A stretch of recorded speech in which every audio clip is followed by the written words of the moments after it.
Okay. Mayor Bruce Visser is absent tonight, so I'll join Amy as Mayor Pro Tem, and we'll start with the Pledge of Allegiance. I pledge allegiance to the flag of the United States of America and to the republic for which it stands, one nation, under God, indivisible, with liberty and justice for all.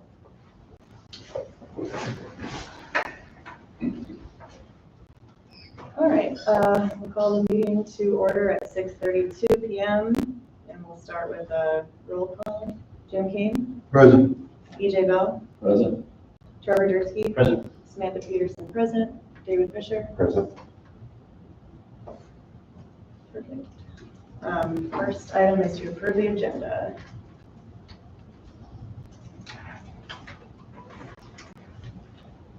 Is there a motion to approve the agenda?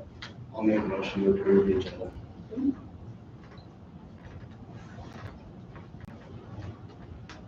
I will second. Okay, Jim King? Do you like to? I'll What? second it. I already seconded it. Oh, all right, good.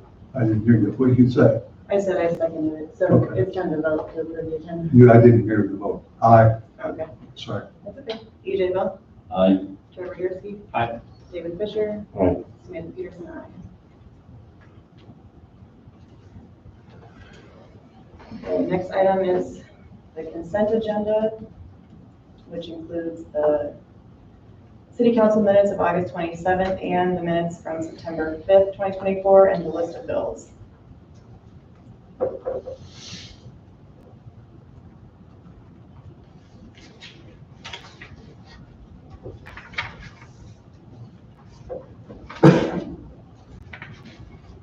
Motion to approve consent agenda.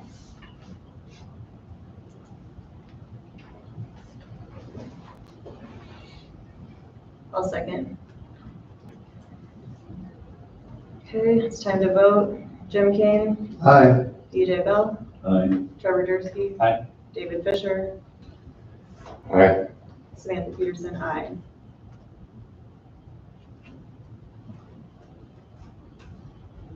Okay, the next item on the agenda is a resolution setting a public hearing for October 8th, 2024 on the proposed contract documents and estimated costs for the Atkins Fire Station project. I would invite all to this. Sure. Al, would you like to? Sure. Yeah. Step to the podium. So basically, this is kind of the next step in getting the plans out for bid. So if it's approved tonight to set the public hearing, what that does is that starts our essentially 4-week timeline to get the plans out for bid. We're scheduled to have a pre-bid meeting about halfway through that bid period, which would be in 2 weeks' time, and then we would take bids on October 8th, and then we'd be able to present those to you at that October 8th council meeting.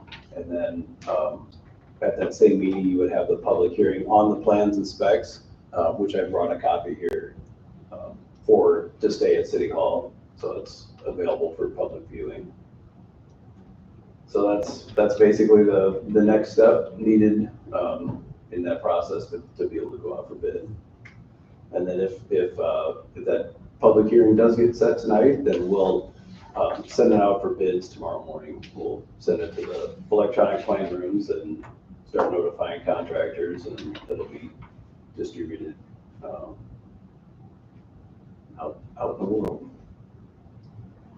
So I can answer any questions you might have, or I don't know if you have anything else to add. I Sandy? do, Mayor Pro Tem, if it's okay. Yeah, absolutely. I would like to speak to the FEMA process. I know you were very aware of this process. The plans and specs need to go to FEMA for approval, and when I arrived in February, that's what we're waiting on. We got that approval in May, Right. April maybe. Yeah. And that was when the council made a determination to try to adjust the plans to try to achieve a lower dollar amount.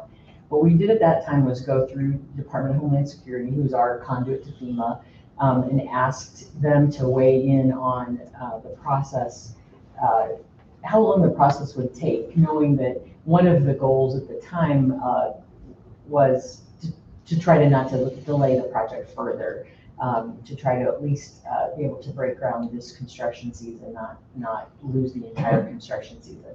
So what Homeland Security did for us then was check informally with her contacts at Homeland Security as well as FEMA, Environmental Historic Preservation, so EHP. And that does take a bulk of the time when they were in the approval process, because that's the environmental, that's making sure that there's no artifacts, they're looking at the site itself. And one of the criteria that they came back with was, as long as we stay within that EHP footprint that's already been reviewed, then we're pretty assured of a quicker turnaround, certainly from FEMA to look at it. And it would depend on how much change there was to the project, whether we're going to change any material things about the building or the site. As we walked through the process, we kept Homeland Security up to date on that. We have submitted these new plans to them. It is going to take FEMA, they're saying minimum 45 days, maximum 90 days in order for them to actually go through the full approval process. They don't have to go through EHP again formally, or in any kind of rigor.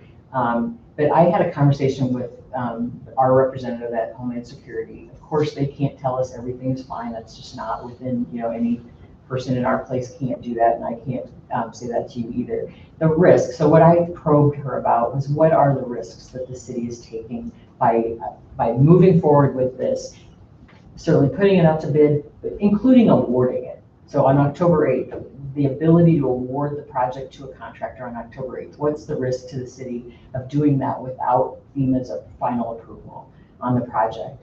And the risk is, the thing that's outlying is literally FEMA saying, we won't approve the project. Well, they've already approved the project once. That's what we got back this spring.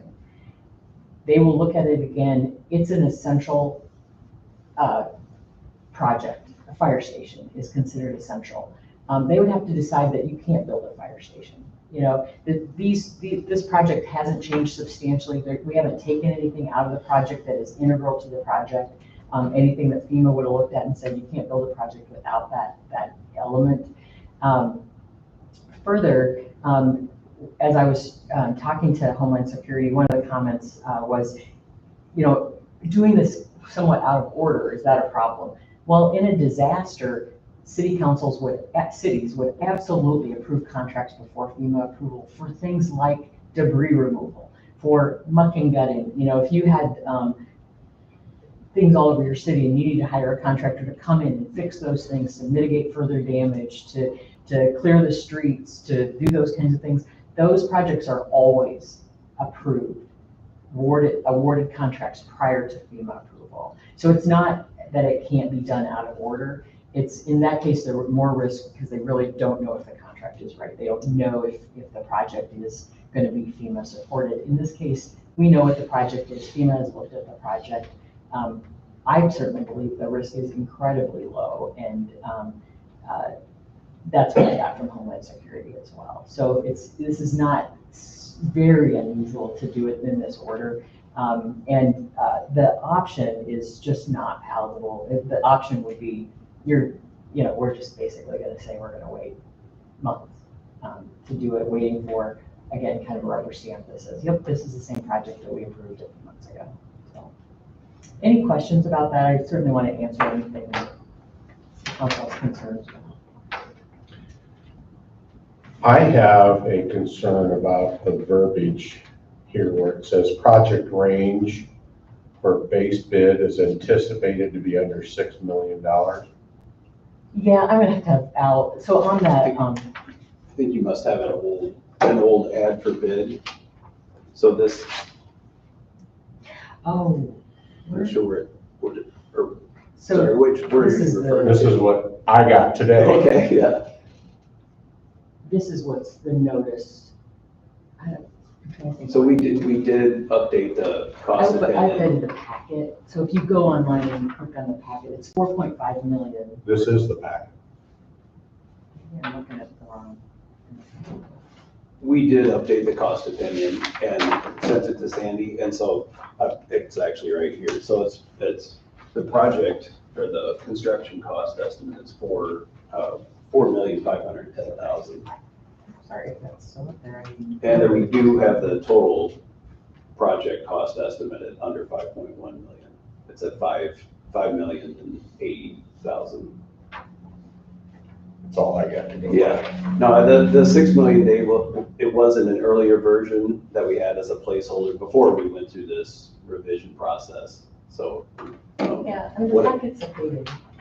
Yeah. I just clicked on it just now when I walked in I here. think you're clicking on a link that I sent you that is not the packet. Sorry, that was my error. Right, when here's I- the, It's a dot, it's a PDF. here's the, It's a PDF, not the link. I apologize. Oh. I usually send you a link and so that when I updated it. yeah, I did the And I link. realized I did that. If you go to today's, not that one. I'm sorry. This is the one I went to there. There's one here, but there's no attachment. Yeah, I'm sorry. I think that's the PDF. I think what happened, Sandy, there's a 924 and there's a 910. If you look at the packet on 924, We don't know, so it's the right one. No, you're currently on this one right here. This is the one I was on. Yeah, And that was the first one underneath your email, the link underneath your email. But this is the that's the updated one. final official Okay. copy. Yeah, there was an earlier draft where we were if you still go figuring to some the things out. website today, Some things are there as a placeholder. when I amended, I know what you're, because I got that today and I updated the website with the new version today. So I think if you go to the website today instead of through that link, I think my link was, yeah, you're right. I don't know why that's showing up that way. When I go to I went directly to the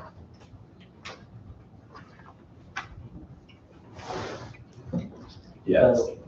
it's the 4.5 here. 4.5. Spec book. So it's just an earlier draft copy that might have accidentally gotten circulated. that's what I'm seeing, is there's a 920, another date added. See, I'm not seeing it today, I just see the 6 million on it. I went back and, You go to minutes and agendas, go to the website. oh, I'm just clicking on the link, so. Yeah, I think the link's. It's- it's- The link it's is misdirected. invalid. Yeah, I apologize, that's not. And what I'm assuming is just that I'm trying to keep all this straight, I can sympathize with that. So it's just the 24 needs to be changed to 10, and that packet updated on the website. Oh, Like if you go to the minutes and agenda, oh, did I? I think you put the wrong date I am in. so sorry, I hear you, I was thinking, So, what did you so when say? you click on the, I when you apologize. click on 924, it's the 910 packet. that's I just. updated the So 24th when I'm. instead of the, I would Yeah. go to the I don't know. website, I think it was go the dates package got sends us. crossed in my, over. because obviously, Does anybody Is else it, you want not to the see this date? 24th yet, yeah. No, I won't. the same thing? Yeah. AJ, do you want to see this?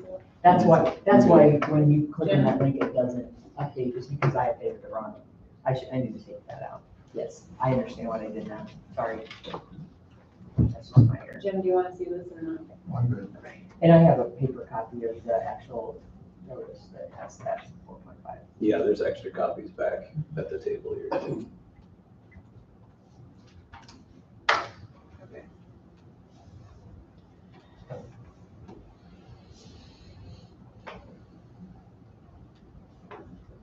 Yep. Okay. Are we all on the same page with that? That's the new updated. Yeah.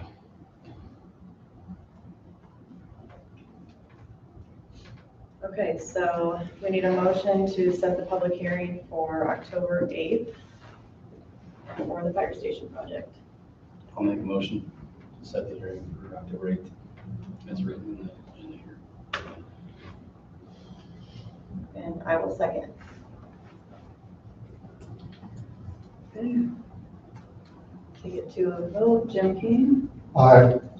EJ Bell, And Trevor Dursky, Aye. David Fisher, Aye. Samantha Peterson, aye.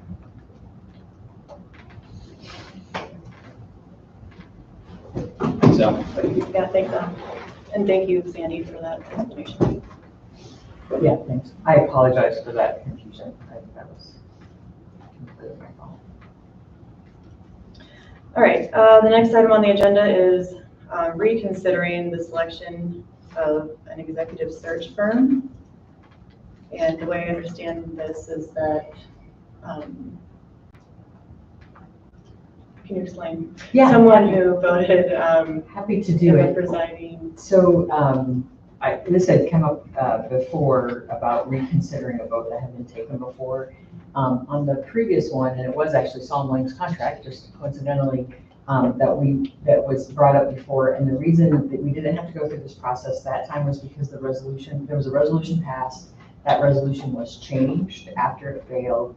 And so the new resolution was voted on. In this case, 2 motions were voted on the 5th, both failed. The motions are really straightforward, and it is to put a contract on the next council meeting agenda to consider a firm for the executive search services. So there's really not room to change that action. So in this case, because you're going to essentially absolutely vote on the same matter that you did before, best practice, we don't have a state law, we certainly don't have a city council approved policy, but standard process would be to first have a motion to reconsider that vote and then have the vote again.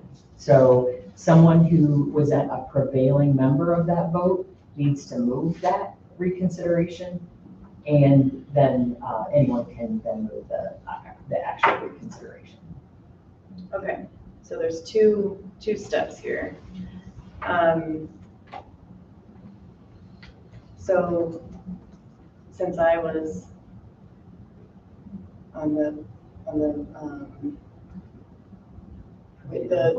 vote to go into a contract with Express was voted down, I can bring that back up, correct? Okay. So I move to reconsider the contract with Express Employment Services.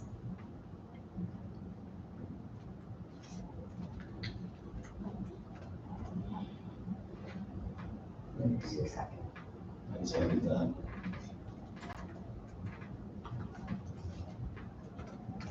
And then you can take a vote on that. Okay, so we'll vote on this. Jim Kane, Aye. EJ Bell, Aye. Trevor Dursky, aye. David Fisher, Aye. Samantha Peterson, aye. Now we need a motion to go into a contract with Express. To place the contract with Express. Okay, so I will move to place a contract with Express for executive search services on the next council meeting agenda. A second.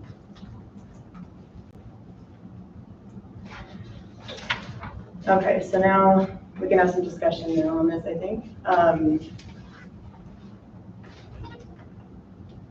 So the reason that I brought this back up and I'm willing to reconsider this and go forward with Express is, first of all, I think it is very important to come to a consensus and come together with this search process.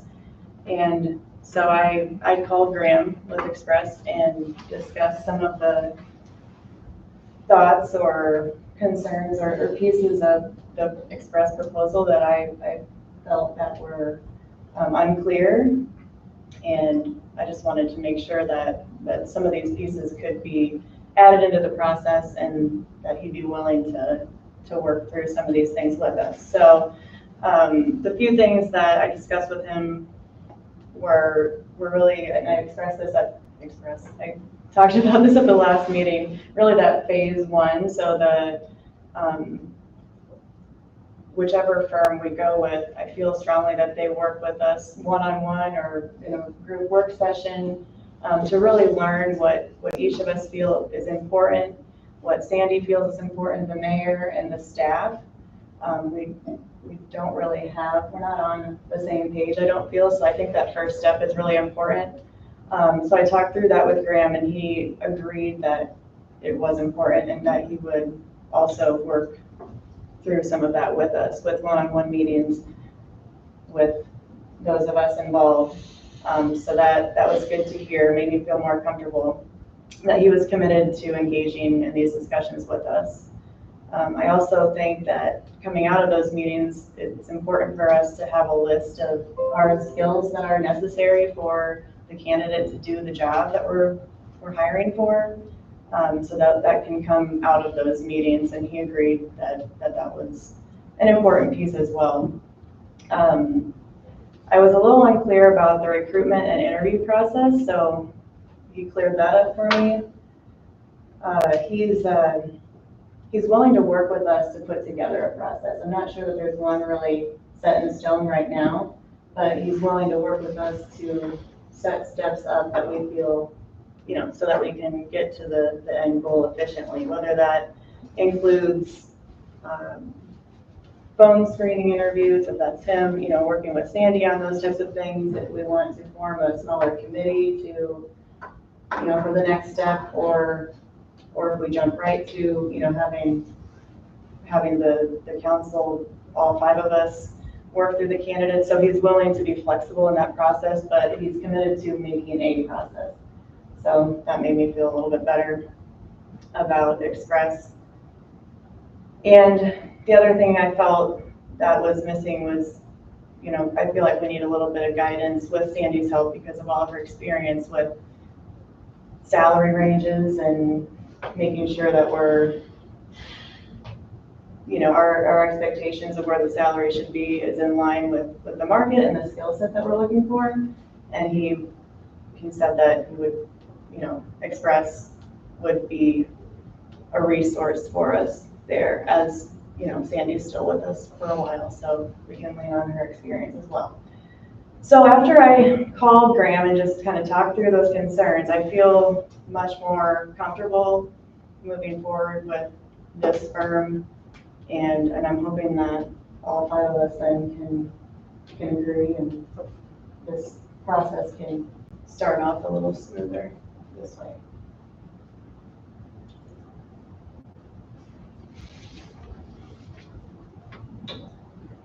Yeah. Appreciate you taking that step, Sammy, and laying that out for us.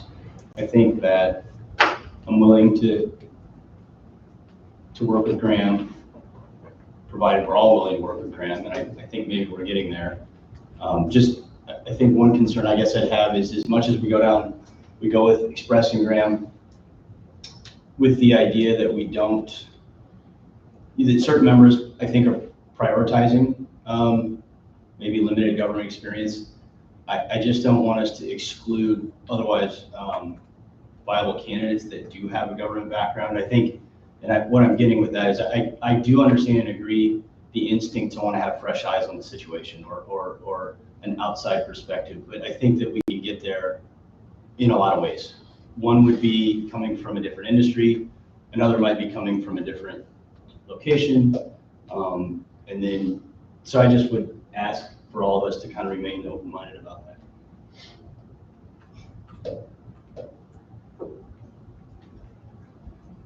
I think MGT gave a lot better presentation. In my mind, they were the best choice that we had. Given new information from Express and their willingness to work with us and be adjustable, I think it's imperative that we get this process moving and get somebody in there. It doesn't look like MGT is a possibility at all because we can't get 3 people. I'm more than willing to give Express a chance to see what they can do. I'm concerned that their resources are limited in filling the position with the skill set that we need because they did not identify any experience in that area. But like I said, it's imperative we get moving on this, and I'm willing to give them an opportunity. And see, the worst is that it's going to put another delay on there, but not doing anything at all is going to be a definite delay, and they very well may come up with an adequate candidate. And we need that. We need staffing. period. So that's my point. I'm willing to give them an opportunity. Anybody else? DJ? No, I'm good. I appreciate you guys taking the time to do that. Okay. Now it's time for a vote. Jim Kane, Aye. EJ Bell, Aye. Trevor Dursky. Aye. David Fisher, All right. Samantha Peterson, aye. Okay, next on the agenda is the reports. The mayor sent out an email, I think, this afternoon with his report, but I'll just go through it really quickly for the public that's here and might be watching.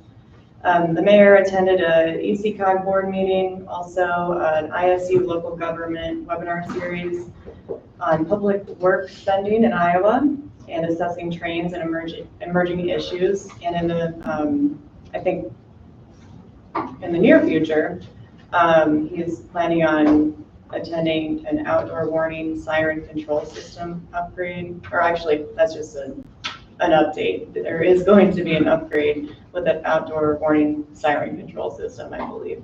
It's being discussed at the EMA, so that's just an FYI. And then the Iowa League of Cities annual conference is September 18th through the 20th. So that's Bruce's update. Just a little bit more information that we'll provide. I think the other cities in Benton County are being asked to participate financially in that upgrade. And they're at the very beginning of that discussion, and so we'll get more information and get that to the council about how that split may be and what the city might be willing to participate and what other communities are willing to participate in that. Has there been any development? No. Yeah. It's not on the agenda.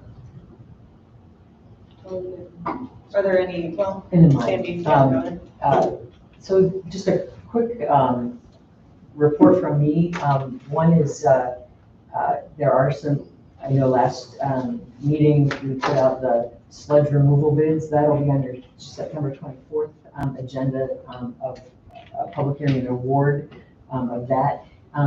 The other conversations we had last time were about capital improvement projects that do not need to be bid per se, going through this kind of formal process. They are quotes. And so you can see those on our city website. One is for the water tower painting project that we talked about last time. One is for the pond outlet project. And then the third one that the public, I think, might be interested in is tree removals. It just went up today. We are getting quotes. You should see those at your October 8th meeting, the actual quotations for bid award on those three projects. I'll be especially appreciative of getting the tree removals. We get complaints about the dead trees that are on the right of way in front of people's houses, and this award would allow a bidder to come in and remove trees by November. So I think getting that project done this fall. Before snowfall, at least we can get Before ground, if we can get them ground level before snow, if the stump isn't ground, I'm okay, but getting them down and out of the way for our snow plows and stuff like that, I think that's each something time I'd we have like to really a press. storm, limbs come down off those dead trees, and it's definitely a hazard for residents. We get colder, a frost, and the things that are dead are they're gonna fall quick as soon as we get a frost. So I was pleased to get that out, and you can see those on our website. The Snyder actually puts them out in a more published way, and we are already getting people interested in those bids, so that's very good. Just a reminder from me, I will not be here for the next meeting on September 24th, but I do have a question for council, and it's about your upcoming meeting schedule. As we start planning some of these processes that take multiple weeks, we look ahead at your meeting schedule to make sure, so that when we do bid dates and bond sales, that kind of stuff, that we're matching up.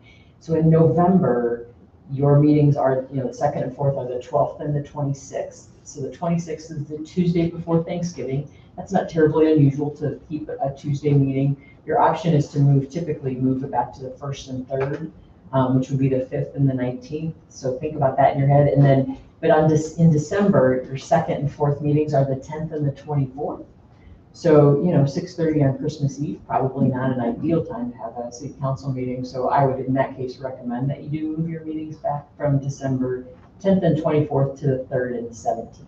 Sandy, the original reason for moving to the second, we were first and third, and we went to the second and fourth because of some issues with financing and billing. Is that story where we think we can I think meet second and those fourth are schedules better. and stuff? Okay, that, so I'm more than willing to even go with a permanent as far, or temporary, whatever works out. But we were having troubles getting bills very late in the This month, actually, and yeah, they couldn't get processed before that first Monday. As we were growing, we were, more and more bills were showing up, and then after the derecho, that thing became a real issue. So I just want to make sure that we aren't putting a load on the staff no, my or understanding sending is, penalties and, my understanding is that the second and fourth work best okay. on an ongoing basis. It is very common to move a November and December Sure. meeting schedule due to holidays. And 1 or 2 meetings isn't going to We just, put that much of a load. We can shift that. I was just wondering if we were moving, I just wanted to be proactive and look at all possibilities there, whatever works. And as we're getting new staff in, then they're going to be able to adjust. I want to make it as easy for our staffing to not fight any of these monthly No, these are- problems as possible. Plus, we do have to look at holidays. I just need, I think I would recommend that you, I would think that's a good idea December. to fix it, Just especially December. right? So- Not November's fine, right? Yeah, Well, no, November, we move it to election day. yeah. Actually, on the so fifth, we probably can't do that. No, you can't do that, right? Because this room will be busy on your day, So I'm okay with the 26th, Tuesday night, week of Thanksgiving meeting, but, I'll defer to my colleagues here. There's strong opinions. I'm okay with it. I'm open. I'm good. I'll make it. I would be okay on that week. I think I'm okay. I can't tell you at this point. I'm sure it'll be fine. But, Worst case scenario is I just call in if I'm. is it okay to move the schedule in December? So we'll shift to December. Yeah. Not December, yes, please shift it. I'm not coming here. Christmas Eve. Christmas Eve. You don't want to open presents together? My kids might not be very happy Thank about you. that one. Okay, so That's it'll all. be December 3rd and 17th then. Correct. instead.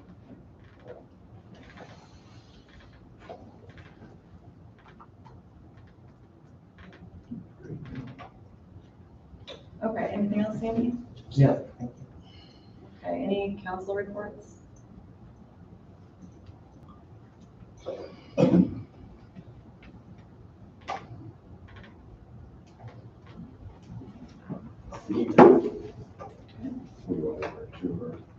Oh, right, as a council, we did go on a public works tour. Anybody have any concerns there?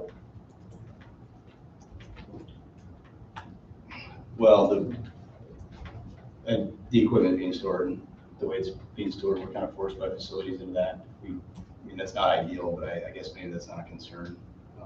The facilities look clean, in great shape. The water, everywhere we went looked clean, organized. Did you, Dave? Given our recent event, I do have concerns about safety. That was one thing.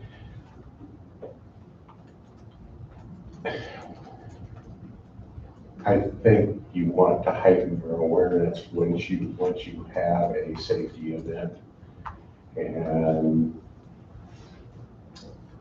when we're in a facility, safety glasses are not a bad idea, especially with where we were in some of those facilities. I did have a concern about debris on a floor, that it was grass clippings from underneath of a lower deck that was piled up in the middle of a room. And that's not really what I would deem as a good housekeeping deal. I mean, that should be taken care of immediately. It creates a trip hazard. And I looked at a lot of things from a safety perspective because of our event that we had. And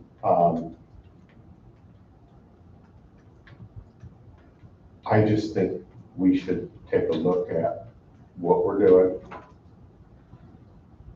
see if we can enhance it, see if improve. Things Sandy put out that we know we need to do more, and we already know that there's stuff that needs to be done. Well, I agree with that, because if you don't get the mindset of the people thinking about safety, you, at the start of the day, you know, every day as a plant manager or general manager, I had a safety meeting at the beginning of the day. That gets everybody's mindset where they need to be. We talked about previous issues from the previous day, whether it was a safety issue or where our goals were going to be for the rest of the day or the next day, or that week for that matter. And it just gets the mind where it needs to be, and everybody's doing the right thing. So that's my 2 cents. I still would love to go back down to the water treatment facility. I didn't get to finish that tour.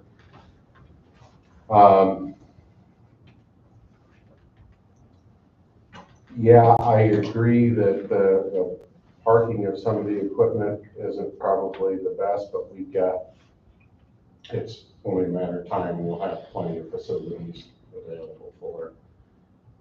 Can we make those provisions is what we got to try to figure out, and that's, I'm sure they've already looked at. So I think those are good insights, good observations. You've got a background that I don't have as far as viewing things through that lens. So if you think of anything you think needs to be done, or if there's the appropriate way the council can try to help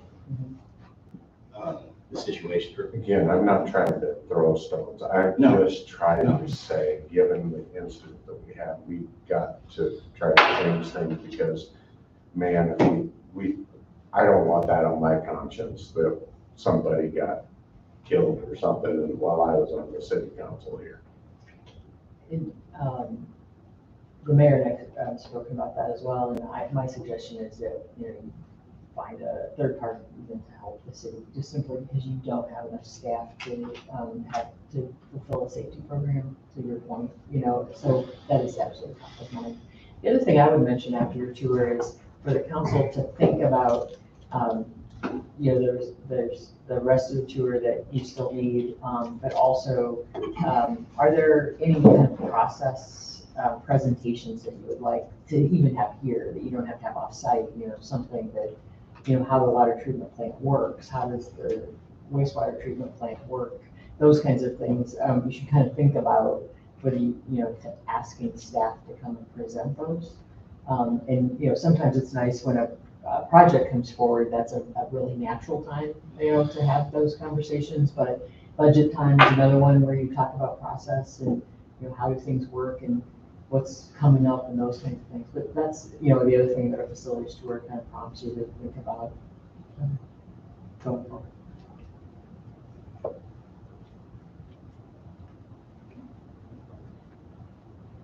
No, I didn't even notice some of those things until Dave pointed them out to me. I was like, I didn't even cross my mind, But I guess I did almost trip over one of them, so I didn't think about it subconsciously until after the fact. But yeah, I guess, isn't it just standard to have hard helmets and safety things? I guess I never even paid attention until they were showing us. I mean, I didn't notice it, but I just didn't know if it was just because we were there. I don't know if they always do it behind closed. I don't know. I can't say because I don't know. I do want to note, I do want to note that when you asked for the facilities tour, actually that was the first thing the city attorney mentioned to me was for you all, but also if we had members of the public there, to make sure that we had all safety equipment that was required within the facilities. That is why you probably weren't able to go into some parts of the facilities. Wastewater treatment is probably the one that's the most like that people can't walk into it unless you're you have proper PPE. My understanding is that you were left in areas that don't require, is it safety glasses, hard, helmet, or, hard hat.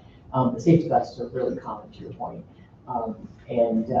So the decision we had made up front was not to take because the meeting was a meeting, not just a tour of individuals, not to have the tour go into any locations that would normally require PPE, because you're exactly right. You have to think about that all the time. And if you've toured another plant, you'll to go into a plant, you typically have to eye protection. I'd like to speak to that if you don't mind. I didn't go on the tour. I've been in all of those facilities. In my previous employment with Rockwell, I was involved with public tours and stuff like that, a considerable amount. I've been in all of our facilities now. Those places have dangerous chemicals and stuff in them. None of those places require hard hats or safety equipment outside of what the individual people have and need for specific tasks. I know from experience that they are meeting those standards. One thing that, like at Rockwell especially, there are a number of specific places that are not open to the public, and we have made allowances for tours. Our facilities here are all what are considered essential government services. They are under locked doors. They are not open to the public except under unusual and special circumstances. Hard hats generally are only required when there's a potential for falling hazards or something like that. Now, in the water treatment plant especially, not so much the sewer, but in the water treatment plant, the chemicals that are there have to be maintained in secure storage areas. There's unique and special equipment that anybody has to have on before they can open the containers and to do any of the stuff that they do. I had some real firsthand experience with those things, so Todd and I have talked more than once about that, and if we are going to do this in the future, it's something that has to be. I know Dave Fisher was on a tour several months ago, and he came and bragged about and wanted everybody to see our water treatment plant. That's totally impractical. That can never be open to public. Homeland Security and FEMA and everybody else will not, you almost have to do a background check to get into what are now public works departments. So whether or not they're in those work areas change on a daily basis. Like I said, I've been in there a number of times when they were spotless and a number of times when they weren't. So that's why I think sometimes it's true that we can't let the public in some facilities, which is why presentations with photographs and that kind of stuff are a good way to bridge. Because you do want to, I think our water treatment, having a reverse osmosis system in your water treatment plant is very good. Nobody knows it. That's the problem. Or what it does, right? They don't know. Right. And that's what the DNR guy told me. He says, you need to be touting this stuff. It's a big deal. And we're one of 4 towns in the whole state that have reverse osmosis. And he said, you should be touting that with your public. Well, it costs money and nobody wants to spend the money to public publish thinks that our water's bad.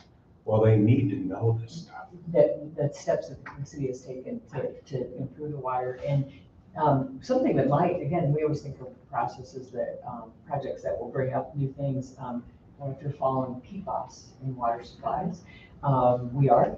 And reverse osmosis is one of the premier methods of dealing with PFAS. So I think that's going to come in front of you to explain what PFAS is, what are the risks, what are the regulations coming down, and that you're ahead of the game because of the RO system. So not only PFAS, we'll but probably get nitrates. off the topic. We probably should wrap this up. I will say that Alba will be ready with hard hats and safety glasses for construction Right. tours of the fire station project. And I just want to thank the crew for opening the doors and setting that up for us. I mean, I don't want it to be misinterpreted. I think we've had a good discussion here. And we absolutely, this council has a part to play, to Dave's point, in preventing where we can a situation none of us want, so.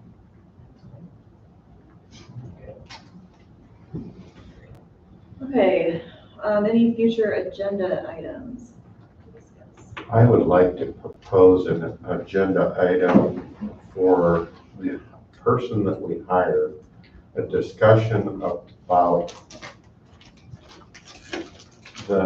I don't want to call it a method, but we're going to talk about that next week. But I guess I would like it to be a supermajority vote for the individual. And that's what I'd like to put on the agenda, is a discussion about a supermajority vote for an individual. For the administrative position? Correct. Yeah, I think you should talk about that with the firm, with. What are their views on it? But I would imagine they strong view. Okay, anything else for the future? We'll get another financial report Yes, the on next 24th. meeting, and then, and you heard it all, where she's at with in a report and just. Yes, she started working on the annual report. We were able to close June. ESG has cleared all of the old, I don't know if you remember the research items. We had many from many years ago. All those have been cleared for FY24. We were very excited to celebrate that.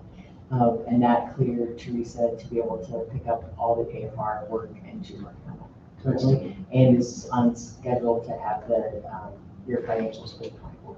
Great. Yes, I did have one question. Has there been any more talks about cleaning up some of the ditches, like Yes. in the neighborhood? Yes. I know I'm gonna speak directly on my own, but I mean, there's other ones as well, but. I have talked to residents about some of them that are overgrown and the help that we can provide. So normally residents need to take care of the right of way in front of their properties. And we let them know that in cases where. I'm talking where the sediment buildup. Yeah, in cases where like if you're at the bottom of, one of the cases in town was somebody's at the bottom of the watershed, essentially, all the water runs down to them. What we let them know, it's not in your neighborhood, but it's another one that a resident simply did not understand that was their responsibility to maintain the right of way in front of their property. So what we're gonna do is go out and do some of the big work to clean it up. It needs equipment, it's just a little more than a resident probably is capable of doing, with the understanding that they will then do that weekly maintenance that will prevent it. So it was a good discussion, but we are getting a lot of talk about drainage. It's a chronic issue in this community. It's how drainage works, whose responsibility is. Most of the drainage is on private property. I've talked to some of the developers even this week about that. So it's a slightly unusual, I will tell you, unusual from my experience. And I've been in that place for 50 years. Every 3 or 4 years, I have to go and dig out and clean up. Generally speaking, I move it back up into the yard because it washes through my yard, but I get runoff from clear up on Main Street. And originally, I had to fight with the city council for almost 5 years to get them to put a drain underneath the First Avenue, because it would go around the corner. When they originally did that, there was no street there. Went around the corner and would set on my sidewalk and the neighbor's driveway, and the salt and stuff hit it. They finally did that, but they put a floor drain in. It fills up, and periodically you just have to go and clean it up and dig it and move it out. And it's just something that I do every year. All over town. There are issues all over town. So it's a long-term issue that really does need to be addressed by the council. Over time, we get routine calls from residents about this drainage both in front of their properties and behind their property. One of the problems I have, and I don't know how to solve that, is from the ditch to the road.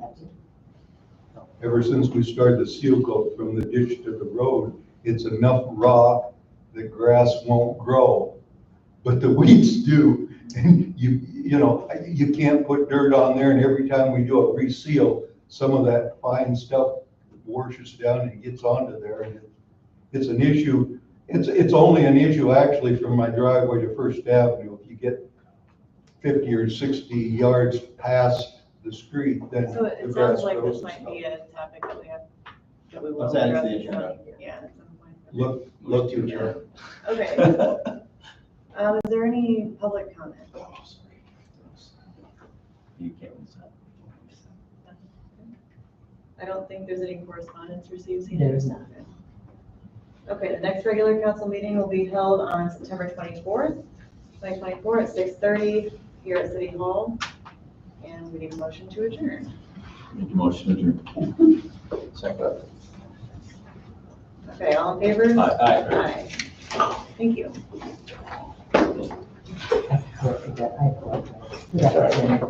I didn't see it. I didn't even notice it. I skipped ahead to the next meeting. Yeah. That's fine.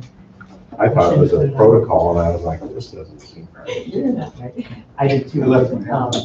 But it's there now, so. Do that.